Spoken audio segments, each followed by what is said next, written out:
جا سکتا ہے. اور وہ جو عالم مثال کا کانسیپٹ شاہ ولی اللہ نے دیا ہے وہ دوسری دنیا کا، وہ انہی ساری مثالوں سے لے کے انہوں نے کہا کہ اس کے ساتھ رابطہ ہو جاتا ہے. لہٰذا بعض اوقات جو آپ ابھی پوچھ رہے تھے کہ جو کسی فوت شدہ کے ساتھ ملاقات ہوتی تھی، کیا اسی سے ہوتی ہے ملاقات؟ جی بالکل ہو سکتا ہے کہ اس سے ملاقات ہوئی، وہ اس دنیا میں گئی ہو صحیح، اور وہاں سے ملاقات کر کے آئی ہو. یہ ساری چیزیں اسی طرح سے احادیث سے جو ثابت ہوتا ہے کہ اس کی پاسبلٹی موجود ہے. اسی لیے شاہ ولی اللہ نے ایک پوری الگ دنیا کا تصور دیا ہے اور اس کا نام عالم مثال بتایا ہے. سبحان اللہ. ایک شیخ کوٹ ہے ابن عباس کا، مولانا مودودی لاتے ہیں اپنی تفہیم القرآن میں، لیکن یہ کہ کافی علماء کہتے ہیں وہ من گھڑت ہے، اس کی صحت ٹھیک نہیں ہے. وہ سورہ طلاق کی آیت نمبر 12 ہے کہ اللہ ہی ہے جس نے 7 آسمان بنائے اور اس کے مثل زمینیں بنائیں، اور تمام جگہ اللہ کا امر جو ہے وہ نازل ہوتا ہے.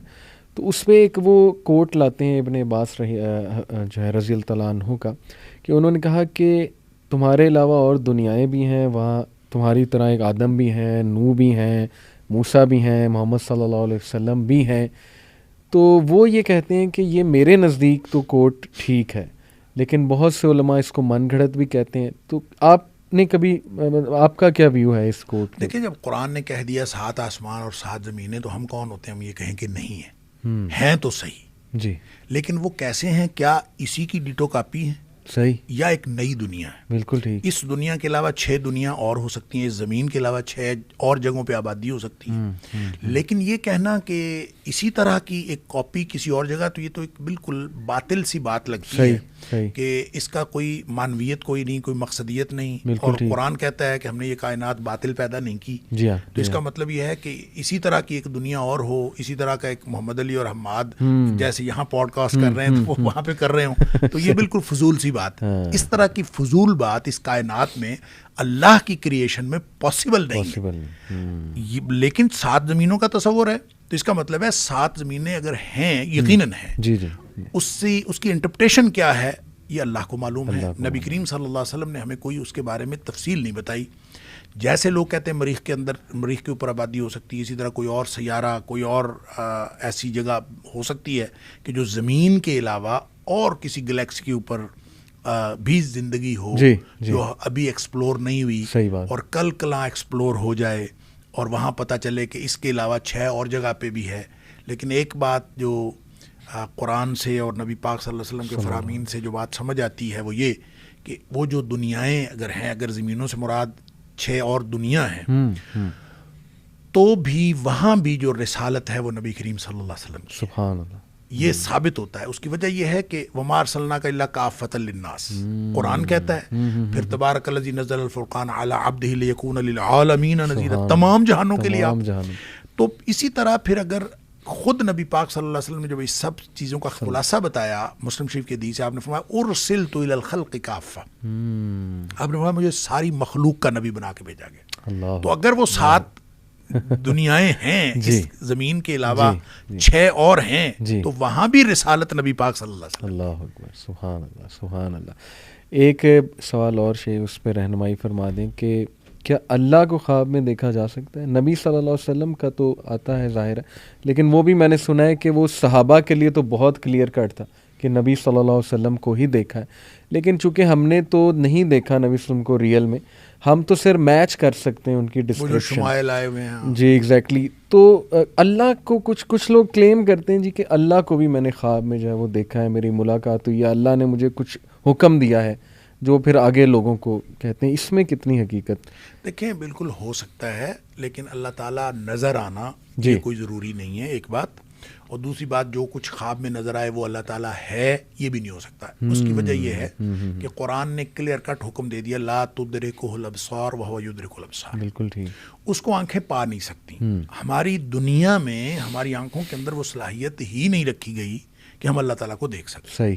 لہٰذا اللہ کو یعنی خواب میں آپ کوئی چیز دیکھتے ہیں، یہ بالکل ایک فالس آپ کی انٹرپریٹیشن ہوگی. اگر آپ کہیں کہ فلاں شخصیت پرسونیفائی کر کے آپ کہیں کہ یہ اللہ تعالیٰ تھا، یہ بالکل غلط ہے. اللہ کی تجسیم نہ کی جا سکتی ہے، نہ ہی اللہ تعالیٰ کو کسی جسم میں محدود کر کے دیکھا جا سکتا ہے. لہٰذا آپ اگر خواب میں کوئی ایسی چیز نظر آئی ہے تو اب وہ جو انٹرپریٹیشن ہم کر رہے تھے کہ ایک خواب اس طرح کا اور ایک خواب اس طرح کا، تو رویا صالحہ ہوں گے تو کہیں بھی اللہ کی تجسیم نظر نہیں آ سکتی. بالکل ٹھیک. یہ ہمیں یقین رکھنا چاہیے کیونکہ بنیاد قرآن ہے, خواب نہیں بنیاد. صحیح صحیح. تو قرآن نے جب یہ بات کہہ دی تو ہم خواب کو قرآن کے مطابق انٹرپریٹ کریں گے, نہ کہ قرآن کو خواب کے مطابق. لہذا خواب میں کسی شخص کو اللہ تعالیٰ جسمانی طور پر نظر آ بھی جائے تو اس کا مطلب اس نے غلط دیکھا ہے. صحیح. نبی کریم صلی اللہ علیہ وآلہ وسلم نے یہی بتایا. حضرت عائشہ صدیقہ رضی اللہ تعالیٰ عنہ فرماتی ہیں جو شخص کہے کہ نبی کریم صلی اللہ علیہ وسلم نے اپنی جسمانی آنکھوں کے ساتھ اللہ کو دیکھا, وہ جھوٹ بولتا ہے. تو نبی کریم صلی اللہ علیہ وآلہ وسلم کا اللہ تعالیٰ سے کیا تعلق ہے؟ وہ تو نبی ہیں, ان کا تعلق اللہ تعالیٰ کے ساتھ معراج پہ تشریف لے گئے, دیکھا نہیں دیکھا یہ ایک الگ بحث ہے. لیکن عام شخص جب تجسیم اللہ کی دیکھے, اس کو ایک پرسن کی حیثیت سے دیکھے تو وہ کبھی بھی درست نہیں ہو سکتا. البتہ خواب میں اس طرح ہو سکتا ہے آپ کو کوئی آواز آئے, آپ کو بتایا جائے اللہ تعالیٰ آپ کو یہ کہہ رہا ہے اور اس کا تعلق اللہ کے حکم سے ہو, یہ بالکل پاسبل ہے. لیکن اس کو یوز کر کے آپ اب لوگوں کو تو کوئی نئی چیز تو نہیں بتا سکتے نا, شریعت تو کلیئر کٹ ہے. یہی میں کہہ رہا ہوں کہ آپ, یہ تو میں نے پہلے بات کر دی کہ خواب کا تعلق کسی دوسرے سے ہے ہی نہیں. خواب کا تعلق میرے اپنے سے, زبردست, وہ میرے اپنے سے تعلق ہے. اگر اللہ تعالیٰ نے کوئی حکم مجھے خواب میں دیا بھی تو میرے لیے ہے, وہی تھوڑی اب آنی ہے, وہی کا سلسلہ بند ہو گیا. صحیح بات. لہٰذا وہ جو بشرا ہے یا جو مبشرات جو نبی پاک صلی اللہ علیہ وسلم میں, وہی کا سلسلہ بند ہو گیا, نبوت ختم ہو گئی, رسالت منقطع ہو گئی, لیکن مبشرات باقی ہیں. تو مبشرات یہی ہیں کہ کسی شخص کو خواب میں اللہ تعالیٰ کی طرف سے اشارہ ہو جائے اور آپ کسی طرف, وہ اس میں آپ کے لیے رہنمائی ہے. وہ کوئی کلیکٹیو وزڈم نہیں آپ کو مل گئی کہ آپ ساری دنیا پر امپلیمنٹ کر دیں کہ اب جو مجھے خواب آ گیا. خواب تو حضرت یہ تو بالکل حدیث نفس ہو سکتا ہے. آپ شخص, آپ کی اپنی ایک ایکسپیرینس ہو سکتا ہے, اس ایکسپیرینس کا تعلق آپ کے ساتھ ہے. اگر وہ سچا اور بالکل ٹھیک خواب بھی ہو تو اس کا تعلق نہ شریعت میں تبدیلی کے ساتھ ہے, نہ دوسروں کے ضابطے کے ساتھ ہے. اس کا تعلق آپ کے اپنے ساتھ ہو سکتا ہے, اور وہ بھی اس وقت تک جب تک وہ قرآن و سنت کے خلاف نہ ہو اور وہ جو بنیادی مبادیات دین ہیں ان کے خلاف نہ ہو. بالکل ٹھیک. شیخ, کچھ لوگوں کو خواب بہت ہی سچے آتے ہیں, وہ کہتے ہیں جی کہ اتنے ریگولر ہوتے ہیں وہ کہ وہ سچ ہی ہوتے ہیں, تو اس کا مطلب ہے ان کی روح پاکیزہ ہو سکتا ہے, روح پاکیزہ بھی ہو. اور ویسے بھی جب ہم قرآن میں یہ دیکھتے ہیں کہ جو حضرت یوسف علیہ السلام سے جو خواب پوچھا گیا تھا, وہ ایسے شخص نے پوچھا تھا, ایسے شخص کا خواب تھا جو مسلمان تو نہیں تھا, تو سچا خواب تھا. تو اس کا مطلب یہ ہوا کہ خواب کسی کو بھی آ سکتا ہے. یہ اللہ تعالیٰ کی قدرت ہے, اللہ تعالیٰ کسی کو دکھا دے اور کسی کو بھی دکھایا جا سکتا ہے. لیکن بالعموم جو اہل ایمان کے ساتھ جب ہم اس کو متعلق کرتے ہیں مبشرات کے ریفرنس سے, تو اس کا تعلق روح کی پاکیزگی کے ساتھ ہی ہے, اس کے علاوہ نہیں. ایک بس آخری سوال شیخ, سلیپ پیرالسس کے اوپر بہت سے لوگ کہتے ہیں جی کہ ہمیں, بلکہ ریسنٹلی میں بھی اپنی پرسنل بات بتا دیتا ہوں, مجھے بھی یہ ہوا کہ آپ نا بالکل سٹن ہو جاتے ہیں اپنی نیند میں, ہاف اویک ہوتے ہیں, ہاف سلیپ ہوتے ہیں, اور آپ انگلی ہلانے کی کوشش کرتے ہیں, وہ نہیں ہل رہی ہوتی, موو کرنے کی کوشش کرتے ہیں. میرے ساتھ شیخ بڑا عجیب واقعہ ہوا. میں اکیلا تھا گھر میں اس دن اور سو رہا تھا, اذکار وغیرہ نہیں کر سکا, بس اچانک ہی مجھے نیند آ گئی. تو میری عادت ہے کہ سونے سے پہلے کوئی لیکچر وغیرہ لگا لیتا ہوں, وہ سنتے سنتے پھر میں سو جاتا ہوں. تو انٹرسٹنگلی میں نے جو لیکچر لگایا تھا شیخ, وہ تھا ابراہیم علیہ السلام کی لیگیسی کے اوپر, اور اس میں وہ جو عالم تھے وہ واقعہ بیان کر رہے تھے ابراہیم علیہ السلام کا پورا. تو میں سن بھی رہا تھا, تھوڑا سا اسلیپ بھی تھا, نیند میں بھی تھا, اور تھوڑا تھوڑا اویک بھی تھا. اور مجھے اچھی طرح شیخ یاد ہے کہ جیسے یہ واقعہ آیا کہ ابراہیم علیہ السلام جو جہاں رمی ہم کرتے ہیں, وہ پورا ایک واقعہ ہے, شیطان جب آیا ان کے سامنے, جیسے وہ والا واقعہ آیا تو میں بالکل سٹل ہو گیا.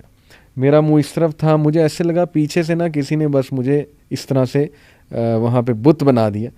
میں خوف میں شیخ انگلی ہلانے کی کوشش کی, بہت کوشش کی میں کسی طرح اٹھوں, لیکن ایک بوجھ اور ایک وہ عجیب سی کیفیت. اس کو سلیپ پیرالسس بھی, سائنس بھی اس کے بارے میں کچھ بات کرتی ہے. کچھ لوگ کہتے ہیں جی آئرن کی ڈیفیشنسی ہے, کیلشیم کی ڈیفیشنسی ہے, یہ ایک سائن ہے کہ آپ کی باڈی میں کوئی ڈیفیشنسی ہے. لیکن ایک ویو میں نے یہ بھی سنا ہے کہ ایک خاص شیطان ہوتا ہے جو بوجھ ڈال دیتا ہے, ایسی کوئی بات ہے؟ جی بالکل ایسا ہے. اچھا, شیطان بوجھ ڈال دیتا ہے. یہ جو عرف عام میں تو ہم یہی کہتے ہیں وزن پڑنا, بوجھ ڈلنا, بس. جی, بوجھ کون ڈالتا ہے یہ نہیں پتا. ٹھیک ہے, لیکن یہ ہے کہ یہ شیطانی حرکت ہے. انسان کو کسی بھی وقت آپ کے اوپر, آپ بالکل صحیح اپنے آپ کو محسوس کر رہے ہیں لیکن آپ ہلنے جلنے کے قابل نہیں ہیں, یہ شیطانی حرکت ہو سکتی ہے. اور جو پہلی شروع میں ہم نے بات کی تھی کہ روح جب نکلتی ہے جی اگر نیند کے دوران روح نکل جاتی ہے جو کہ لگتا یوں ہی ہے جی تو نکل جاتی ہے پھر واپس آتی ہے تو یہ کوئی ایک درمیانی کیفیت ہو سکتی ہے کہ روح پوری نکلی نہیں اور پوری انٹر نہیں ہوئی. اس کیفیت میں آپ نیند اور بیداری کے درمیان میں ہوتے ہیں تو آپ کوشش کر رہے ہوتے ہیں ہلنے کی لیکن وہ پوری طرح سے کیوں کہہ لیں کہ آپ کی انرجی آپ کے اندر نہیں ہوتی.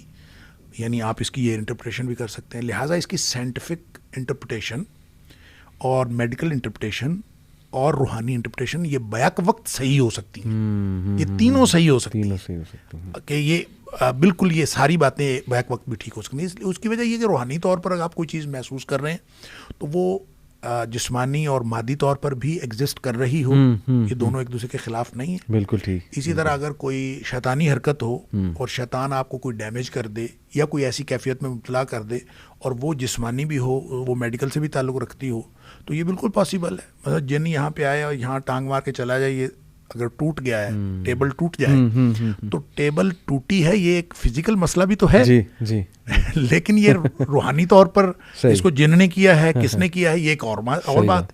وہ روحانی ہو یا جسمانی ہو یا نفسیاتی ہو اس کی ایک فزیکل انٹرپریٹیشن بھی بہرحال درست ہے اسی وقت. اس لیے یہ بیک وقت ساری باتیں ٹھیک ہو سکتی ہیں. ایک انٹرسٹنگ بات میں بتانا بھول گیا شیخ, اسٹیجز آف سلیپ ہم پڑھتے ہیں سائیکالوجی میں, اس میں جو اسٹیج 5 ہے اس کو REM سلیپ کہتے ہیں, ریپڈ آئی موومنٹ سلیپ. اور وہ اتنی حیران کن بات ہے, اس میں وہ کہتے ہیں کہ ایک تو آپ کی آئی بہت ریپڈلی موو کر رہی ہوتی ہے ایون دو وہ بند ہے, اور اس کی موومنٹ کی وجہ یہ ہوتی ہے کہ اس ٹائم پہ برین بالکل ایسے ایکٹیو ہوتا ہے جیسے کہ آپ جاگے ہوئے ہیں اصل.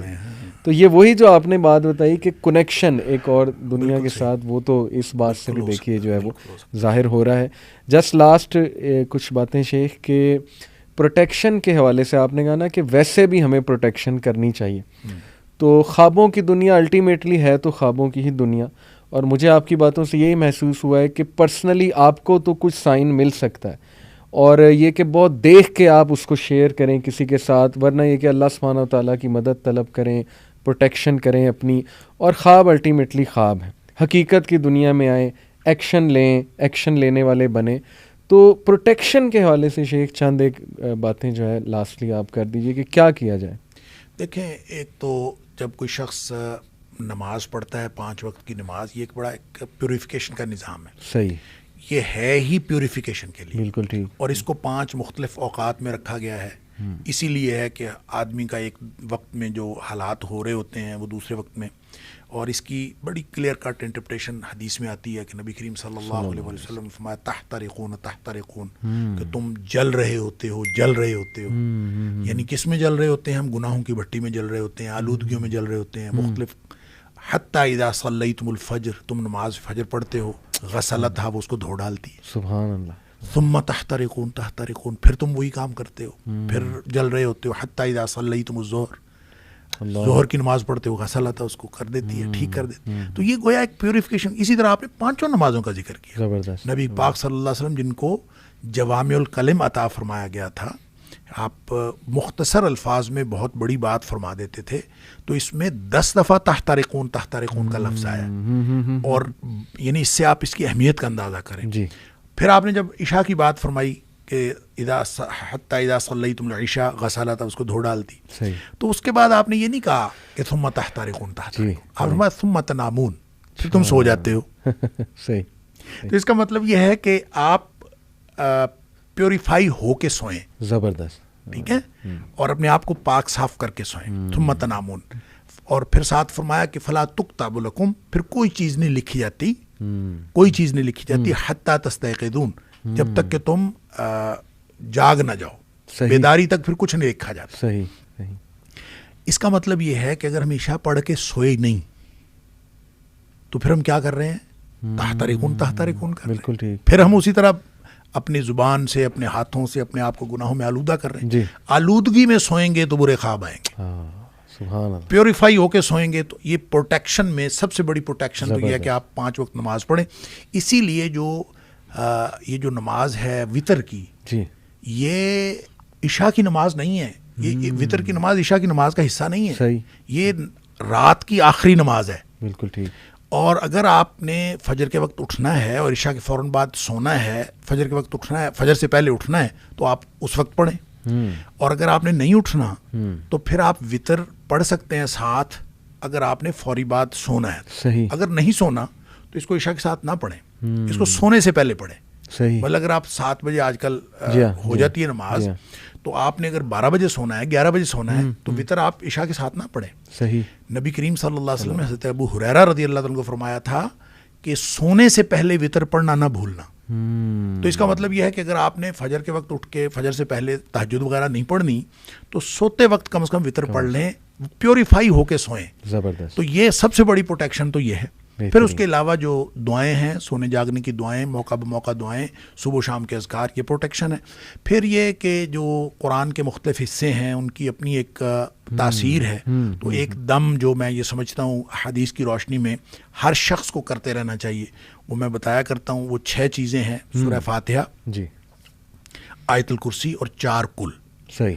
یہ جو 6 چیزیں ہیں ان کو 6 دفعہ پڑھیں، 6 دفعہ دن میں دم کریں. اچھا.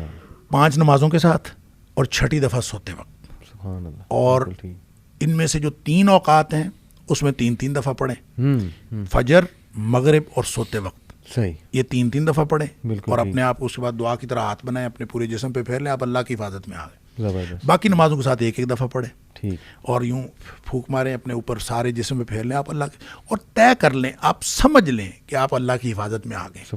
یہ اتنی بڑی شیلڈ ہے جی کہ ابتدا میں جب آپ شروع کریں گے نا تو یہ بالکل جیسے دیوار گیلی ہوتی ہے نا تو کمزور ہوتی ہے. جی. تو یہ بھی کمزور ہوگی. ہو سکتا ہے کہ آپ نے شروع کیا بھی ہو، پھر بھی شیطان کوئی ایسا حرکت کر جائے کہ آپ جو ہے نا اس سے متاثر ہو جائیں. لیکن جیسے جیسے دیوار جیسے خشک ہوتی تو پکی ہو جاتی، پختہ. آپ اس کو معمول بنائیں. معمول بنانے کا مطلب یہ ہے کہ کبھی آپ نے 2 نمازیں اکٹھی بھی پڑھنی ہے سفر وغیرہ میں تو 2 دفعہ دم کریں.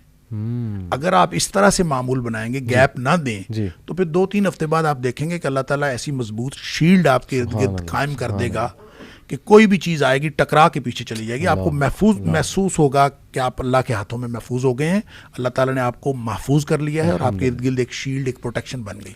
تو اس طرح کی چیزیں، قرآن خود پروٹیکشن ہے. اللہ تعالیٰ نے جب کہیں شیطان نے بات کی کہ میں تیرے بندوں کو گمراہ کروں گا، میں تکلیف پہنچاؤں گا، میں یہ کروں گا، ہر جگہ اللہ تعالیٰ نے یہ فرمایا کہ میرے بندوں پر تیرا جادو نہیں چلے گا. تو ہم بس اللہ کے بندے بن جائیں تو سارے معاملات خوابوں کے بھی ٹھیک ہو جائیں گے، حقیقت کے بھی ٹھیک ہو جائیں گے. کیا بات ہے. جزاک اللہ شیخ. بہت ہی میرے بھی علم میں اضافہ ہوا. اللہ تعالیٰ آپ کے علم میں برکت دے، آپ کی زندگی میں برکت دے.